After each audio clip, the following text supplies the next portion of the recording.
l'univers au départ. C'est-à-dire que, en fait, on part tous de l'idée qu'il y a eu un Big Bang, qui est une réalité physique, et donc la physique quantique, que je reprenne là-dessus, parce que ce qui est important, c'est que c'est que des probabilités, c'est que des statistiques, c'est que des formules mathématiques qu'on est, je crois, tous ou presque ici, incapables de comprendre et d'appréhender. Cependant, tous les apports de la physique quantique ont des applications concrètes dans notre vie quotidienne de tous les jours. Mais la physique quantique, elle est dans tous les écrans plasma de télé. Je ne sais même plus comment on dit ce mot-là, tellement il y a longtemps que je n'ai pas utilisé. Elle est dans toute notre téléphonie mobile. Donc, notre quotidien est déjà envahi des applications de la physique quantique. Et même si les physiciens quantiques sont les premiers à trouver que ce qu'ils trouvent au niveau physique et mathématique, c'est complètement dingue, aucune expérience matière n'est venue infirmer le résultat de leurs hypothèses théoriques. Et c'est ça qui est assez fou. Parce que donc la physique quantique vient tout simplement démontrer ce que disent les spiritualistes depuis la nuit des temps. Et ces spiritualistes, ils sont tous de l'Est. Nous, au niveau Occident, on est quand même... Enfin, les Indiens Kogi nous appellent les petits frères. C'est vrai que je pensais à ça l'autre jour. Qu'est-ce qui a apporté des avancées au niveau de la santé globale? On peut parler du Qigong, on peut parler du Tai Chi, on peut parler de l'acupuncture, on peut parler de l'Ayurveda, on peut parler du yoga. L'homéopathie quand même, qui est occidentale. L'homéopathie, mais qui reste basée, c'est vibratoire, mais qui reste sur un produit. Mais vibratoire quand même, hein, et à un autre niveau. C'est vrai. Et qui est un apport extérieur toujours, qui demande un apport extérieur. Et donc en fait, ces enseignements-là, ils datent, on va dire, il y a Bouddha, je ne vais pas écrire assez gros aussi. Ça va ou faut que je dise? C'est bon? Oui. Ouais. Bouddha, il appelle ça, en fait, la base, c'est la vacuité.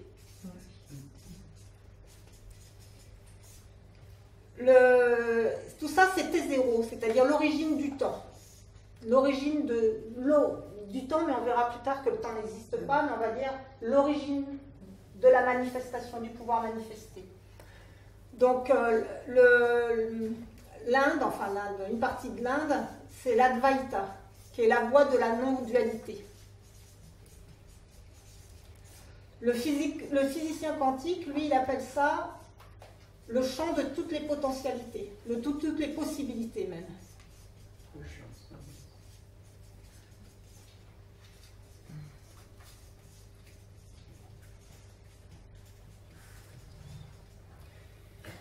À l'approche matricielle, il appelle ça la source unicitaire.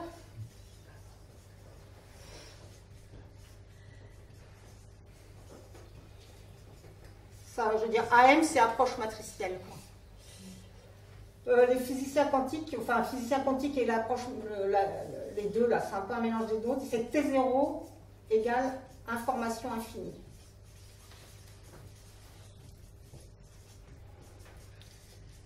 Donc, en fait, c'est un champ complètement potentiel.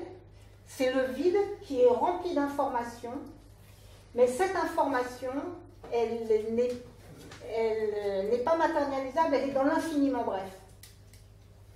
Et donc, en fait, cette information infinie, elle est contenue dans le vide. Et le vide, c'est plus de 99,99% de notre réalité. La matière n'existe pas. C'est-à-dire qu'on repartira au niveau des... Ben voilà, je vous dis juste ça pour l'instant. C'est que la matière, c'est que du vide et de l'énergie en mouvement et en interaction. Alors ensuite, il y a eu une impulsion, en fait, la source, et qui a créé ce qu'on appelle, au niveau physicien quantique, on va repartir sur la physique quantique, c'est le mur de Planck, qui est le Big Bang. Donc c'est T0 moins 43 secondes et le volume 10 moins 99 cm3. Donc là, c'est... Alors, le... Ouais. Oui, moi je comprends rien là. Non, c'est normal, ça arrive. Ok, c'est normal. Mais une autre chose, c'est bien que tu me dises que tu ne comprennes rien, mais ce qui est important, c'est que vos cellules entendent et vous n'allez pas pouvoir tout comprendre. D'accord. Mais si je largue tout le monde, c'est bien de me le dire. Hein, mais ce qui se passe, c'est qu'en fait, cette information, elle a commencé de passer de potentialiser à ce qu'on appelle actualiser, c'est-à-dire quelque part à avoir quelque chose d'un peu plus palpable au moment du Big Bang, au moment juste avant le Big Bang. L'univers était dans un volume donc de moins 99, 10 puissance moins 99 cm3. Mais c'est-à-dire contenu dans quelque chose qui est complètement invisible à l'œil nu, mais qui a une réalité pour les physiciens quantiques. Et le T-43 secondes a aussi une réalité pour les physiciens quantiques. C'est l'endroit à partir duquel toutes les équations de la physique quantique ne peuvent plus agir entre T0 et cet endroit-là. Mais tout notre monde, il démarre, on va dire, ici, dans sa réalité actuelle, reconnue. Et donc, c'était une seule force. C'était comme le plasma, c'est-à-dire que le plasma, c'est que tous les...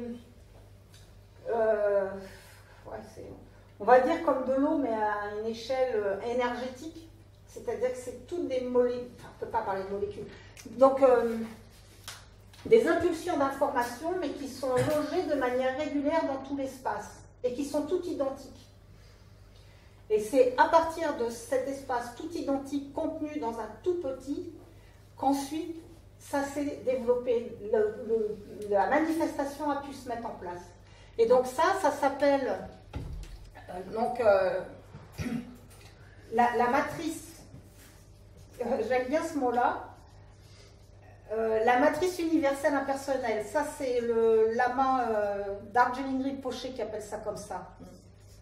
Je trouve que c'est un beau nom pour dire la source, parce que c'est dénué de toute connotation religieuse ou en tout cas qui est reliée à quoi que ce soit. Donc ça peut s'appeler la matrice unicitaire.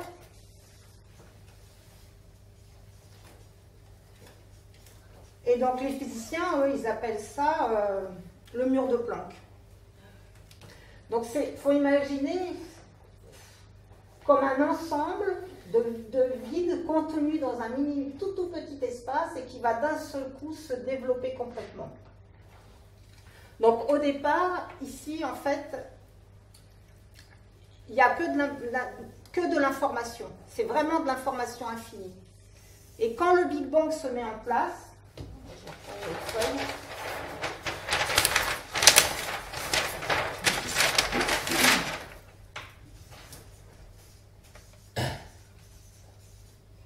c'est donc le début de la manifestation.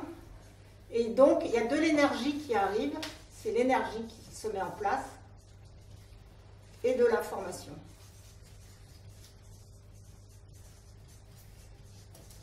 Et ça se fait en fait par, on va dire, des matrices créationnelles. Et ces matrices créationnelles, on va en reparler à un autre moment, que ce qu'on disait tout à l'heure, cette information, en fait, ce qui véhicule l'information, ce sont les vibrations. Et les vibrations, c'est un langage. Et donc, au niveau sumérien, et puis je sais que Gilles aussi a des codes, enfin... Donc, on retrouve qu'au commencement était le verbe, on le retrouve absolument dans toutes les traditions. Et donc nous, en tant qu'êtres humains incarnés, on peut avoir des verbes qui nous aident à reconnecter ce lien avec cette source unicitaire. Et donc ces codes, en fait, c'est des codes vibratoires et qui se sont exprimés à partir du Big Bang pour aller créer l'univers manifesté, qui sont donc des codes d'énergie et d'information et qui vont créer, en fait, le monde manifesté et sa diversité.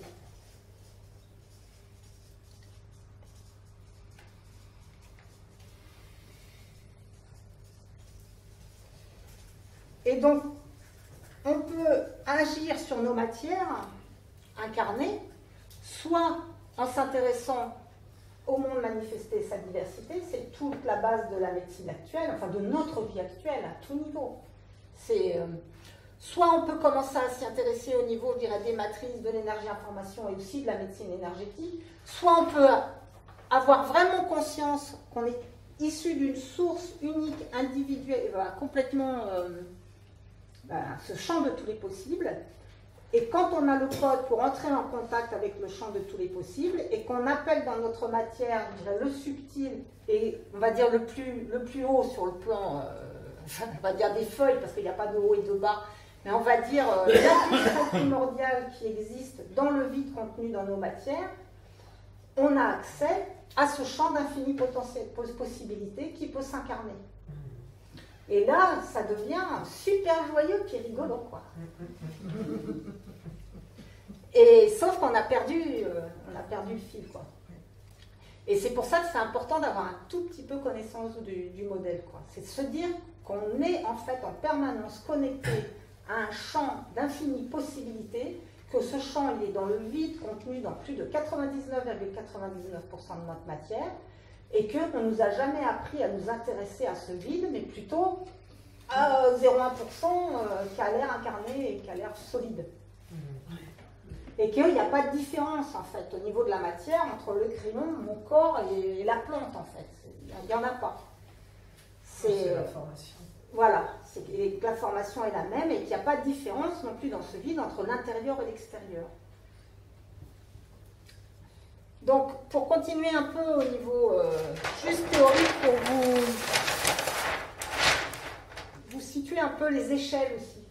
Parce que la physique quantique, en fait, elle s'intéresse à l'infiniment petit. Et donc, elle commence, on va dire, à être complètement active dans tous les phénomènes à partir du nanonique. C'est-à-dire, le nanonique, c'est 10 puissance moins 9 mètres. Et donc, on nous a appris, je vais repartir même plutôt, on va dire, enfin, j'écrirai après parce que ça, vous le savez, ça ne va pas être compliqué. Si on parle d'un organisme, moi je suis un organisme, à l'intérieur, j'ai donc des organes. On va partir par là pour diminuer l'échelle de plus en plus bas. Les organes, ils sont en tissu. Les tissus, ils sont en cellules. Les cellules, ils ont des organites dedans. Il y a des petits morceaux dans chaque cellule, qui ont chacun leur intérêt. Ensuite, on arrive à la molécule, qui sont plusieurs atomes reliés ensemble.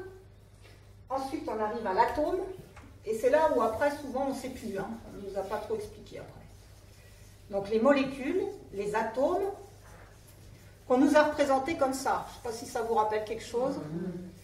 On peut en mettre plusieurs. C'est-à-dire qu'on nous a dit qu'il y avait un noyau au centre avec des électrons qui tournaient autour. Ça a été la représentation mécaniste de l'atome. Donc je vous le laisse comme ça, mais on verra que ce modèle, il est aussi partiellement faux. Mais dans l'immédiat, on y reviendra après. Donc, en dessous de l'atome, il y a donc ce qu'on appelle les électrons, les particules élémentaires. Donc, c'est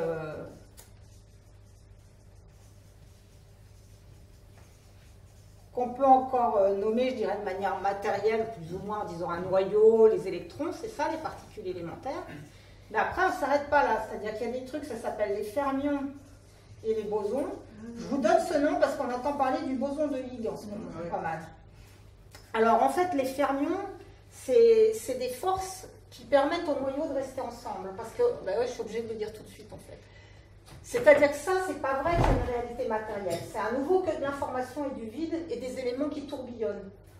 Et donc en fait, si on arrive à avoir des choses qui ont l'air de molécules, c'est parce qu'il y a des fréquences qui s'assemblent. Et ces fréquences assemblées, du coup, ça crée un noyau. Et la colle, c'est le fermion. Et donc, les fermions, c'est la colle. Et les bosons, c'est la reliance.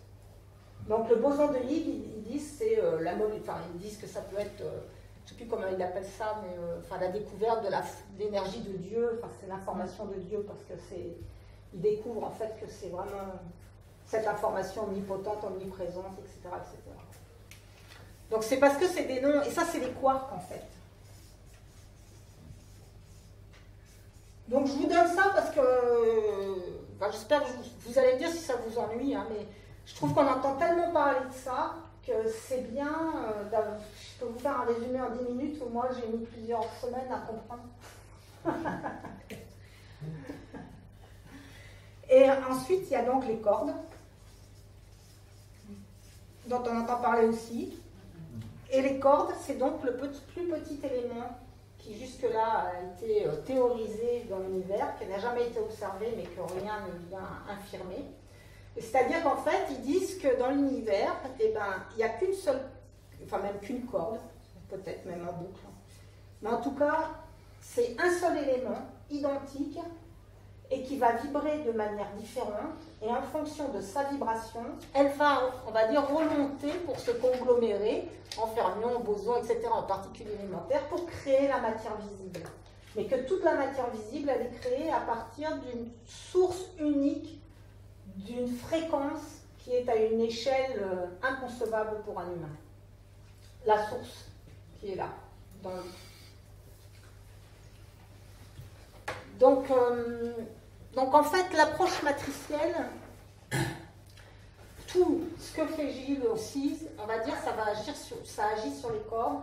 Et l'approche matricielle, comme d'autres, en fait, tout ce qui est mantra vient réveiller en nous la réalité que tout dans notre corps est langage. Et qu'il se structure en fonction de nos croyances et en fonction de la nourriture que nous lui donnons par notre langage conscient et inconscient. Et les codes, en fait, les sutras fournis par l'Advaita, par la méditation transcendantale et par d'autres praticiens, on en a tous ici plus ou moins, il faut savoir que ce qu'ils agissent, enfin, en tout cas pour l'approche matricielle, ce sont des sons d'origine sumérienne, c'est-à-dire des sons qui datent du moment où les êtres incarnés avaient encore conscience de leur nature divine, de leur nature vibratoire. Et du coup, ce sont des codes qui permettent de réouvrir la réceptivité de nos cellules à ce langage. Parce que si on prend l'exemple de... J'en pars à une échelle plus physiologique, c'est-à-dire que l'exemple des médicaments, si on prend par exemple la cortisone, on sait tous que la cortisone, elle est produite au niveau de nos surrénales en situation de stress. Donc ce côté anti-inflammatoire, antidouleur, etc. Nous avons des récepteurs dans notre corps qui nous permettent de reconnaître le cortisol, qui soit donc endogène produit par nous-mêmes ou ensuite qui soit apporté à l'extérieur. On peut avoir la même chose avec les endorphines. Donc on sait que le sourire, par exemple, le rire produit des endorphines, faire l'amour produit des endorphines, donc qui sont des molécules aussi hyper calmantes et euphorisantes. Et donc on peut avoir une molécule extérieure comme la morphine qui va venir également avoir la même action. Et pourquoi les médicaments extérieurs fonctionnent? Ils fonctionnent parce que nous avons des récepteurs cellulaires endogènes. Si nos cellules n'étaient pas capables de reconnaître la molécule comme faisant partie d'elle-même et d'un métabolisme qu'elle est capable de gérer, ils ne fonctionneraient pas. Et sauf que les médicaments, ils ont tendance à affaiblir, enfin pas que les médicaments, il y a plein de choses qui depuis des éons ont affaibli notre capacité d'auto-guérison endogène parce qu'on a donné beaucoup d'importance à l'extérieur, on a donné beaucoup d'importance à la manifestation, au pouvoir de la manifestation, et on a oublié qu'on était toujours connecté à un champ de tous les possibles où la guérison était déjà là. Parce que ce champ de tous les possibles, il a tout expérimenté, passé, présent, futur, mais en potentiel. Et donc, il y a deux termes, en fait, après à maîtriser un peu, c'est potentiel, potentialisation et actualisation. Donc, en potentialisation, ben, on sait un peu ce que ça veut dire, hein, c'est possible, mais c'est pas encore là, quoi. Et l'actualisation, c'est manifester. Et tout notre job, en fait, ça consiste à avoir les bons outils qui nous permettent d'aller actualiser un pouvoir de manifestation qui est le plus compatible avec notre nature. Donc l'intérêt, c'est que ces codes, ils viennent faire vibrer les cordes, ils viennent faire vibrer les cordes pour les connecter au champ de tous les possibles. Donc voilà ce que je voulais vous dire sur le plan vraiment théorique hard. Est-ce que pour donner une... Ouais, vas-y. Non, mais vas-y, hein, parce que... Est-ce qu'on pourrait imaginer que le terme de corde pourrait correspondre à l'ADN de la source, en fait? Ouais. Ça pourrait... Le gène Adonai. Adonai. Tout à fait. Ça pourrait. Tout à fait. Donc justement, c'est une bonne question, enfin une bonne question qui va me permettre de... On peut dire qu'on a...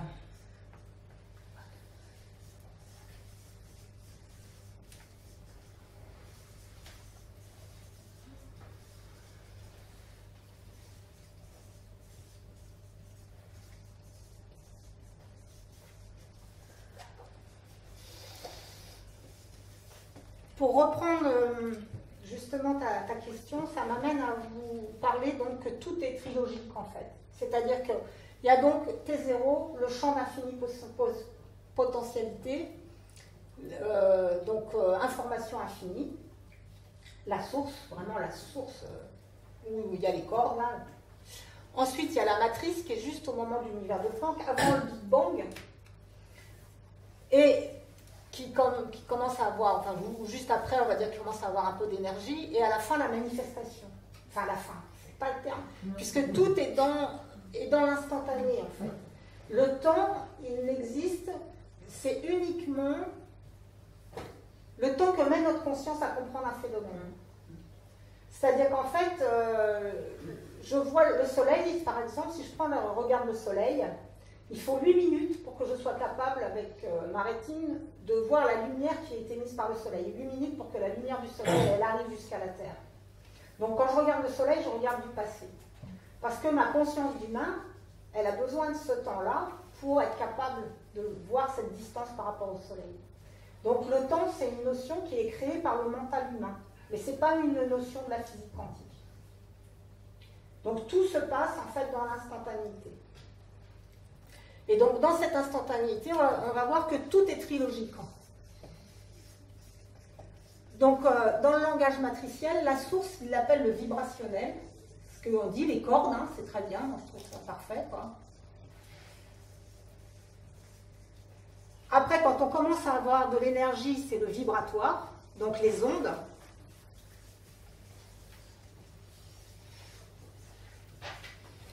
Et là, c'est la matière.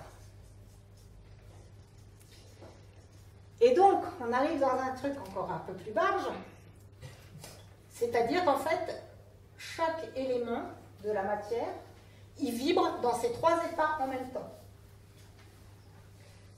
Et c'est-à-dire que ce que dit, vous avez peut-être tous vu l'expérience, l'expérience des 2 fentes, qui dit qu'en fait, au niveau atomique, la matière se comporte à la fois comme quelque chose de solide et à la fois comme quelque chose de vibratoire, comme une onde. Et en fait, ce sont des états qui sont superposés. Ce qui fait qu'il y a une autre expérience qui s'appelle le chat de Schrödinger et qui dit le chat est vivant et le chat est mort. Le chat, il est mort et vivant en même temps. Donc ça nous oblige vraiment à sortir de la dualité et à exploser tous nos repères, quoi. C'est-à-dire que là aussi, nous, on est mort et vivant, et aussi, on est à la fois incarné là et aussi des êtres de lumière. Des êtres vibratoires. Et ça, c'est une réalité quantique. Et on peut être tout de suite, je ne sais pas, 60% matière, 40% onde, mais tout en même temps. De toute façon, ce sont des états superposés. Et à nouveau, si je me considère, ce qu'on m'a toujours dit dans mon éducation et la vôtre aussi, j'imagine, que je n'étais que de la matière, je n'ai accès qu'au monde de la matière et qu'aux lois de la matière. Donc, je suis périssable, donc j'ai besoin de manger parce que sinon je meurs parce que je ne suis pas capable de piocher l'information directement du vide, mais je le prends par l'intermédiaire d'aliments. Enfin, tout mon monde est conditionné par cette matière qui indique que je suis séparée de chacun d'entre vous. Enfin bon, on va arrêter là parce que c'est tellement notre réalité, je trouve qu'on la connaît à la fois bien et pas tant que ça parce que c'est tellement évident que c'est souvent très inconscient. Mais on est aussi vibratoire et onde, et là, on peut donc, quand on se conscientise en tant qu'onde et être lumineux, on peut donc aller chercher le soutien de ces ondes qui sont déjà, on va dire, beaucoup plus fluides. Voilà. Et en plus, la matière, ce qu'elle nous donne par rapport au temps, ça nous fait croire qu'on est continu. Et voilà, qu'on vit, on est, on meurt, et puis que tout, c'est quelque chose de continu. Alors qu'au niveau ondulatoire, déjà, ça ramène beaucoup de fluidité. Et déjà, on sait que là, on est interdépendant, parce que les ondes, c'est les diapasons, enfin, Gilles en parlera mieux que moi, hein, mais les diapasons, du coup, de même fréquence, eh bien, ils se potentialisent. Et on est aussi vibrationnel au niveau des cordes, donc on va dire Adonai, c'est très bien, quoi. Et donc, plus on a conscience d'être aussi ça, et bien plus on a accès à ça. Parce que le pouvoir de manifestation dont on a parlé tout à l'heure, en fait, on en est complètement responsable. C'est-à-dire que c'est nos croyances, et ça on commence à le savoir, hein, mais c'est nos croyances, nos pensées profondes qui façonnent notre réalité. Et pour le moment, notre réalité, elle est façonnée sur un monde de séparabilité, de manque, hein, et de pas mal de souffrances. Et par contre, on peut avoir accès au monde d'infinies possibilités qui répond à 3 lois cosmiques qui sont la loi du non-effort. Ça, c'est pas mal. Hein. Oui. Je vais en reparler après. Adonai, c'est quoi? C'est une vibration? Oui, on va dire que c'est un code vibratoire. Qui peut exprimer en termes reconnus par la source ce que tu as dit. D'accord, ok. Excuse-moi, Adonai, c'est Dieu en hébreu. Aussi. Oui, c'est ça. Ouais. C'est Dieu. Ouais. Enfin, c'est un des voilà. noms de Dieu. C'est un des noms. Enfin, pas donner le nom de Dieu, non. C'est ça. Voilà. Et voilà. Mais moi, j'ai pas cette culture-là. Et donc, dans la culture maastrichtienne, ils l'appellent le gène divin. C'est pas étonnant. C'est dans ce sens-là. Il le remet, enfin je crois que c'est remis dans un contexte physiologique, tout simplement. C'est la même chose, sauf que le nom divin hébreu, il est connecté donc à l'égrégore hébreu. Et de dire le gène divin, il le connecte à notre physiologie. Mais c'est la même chose. Mais on est dans cet élan d'unifier absolument l'ensemble. Alors, la loi du non-effort. Mais peut-être qu'on va faire une pause parce que ça va être un peu long. Je vais écrire juste ça, et puis la loi du non-effort, du juste milieu et de la biosyntonie. Quoi? Et de la biosyntonie. Mais je l'écris juste, c'est que les fréquences de même nature s'assemblent, parce que ça mérite un développement, je pense que c'est bien. Hein? Est-ce que vous avez des questions à laquelle je ne suis pas forcément capable de répondre, mais vous pouvez toujours essayer. Moi j'en ai une, mais ça date du début. Oui, c'est un truc que j'ai jamais compris, que j'ai souvent entendu. C'est-à-dire qu'on est fait de 70% d'eau, mais qu'il y a malgré tout 99% de vide. Oui. Et j'interprète pas ça. Ben oui, c'est-à-dire qu'en fait, tu es fait à 99% de vide, 99,99, on va dire en gros. Donc, il reste 0,1% de matière. D'accord. Dans ces 0,1 de matière, il y a 70% d'eau. D'accord, voilà, merci bien. C'est clair.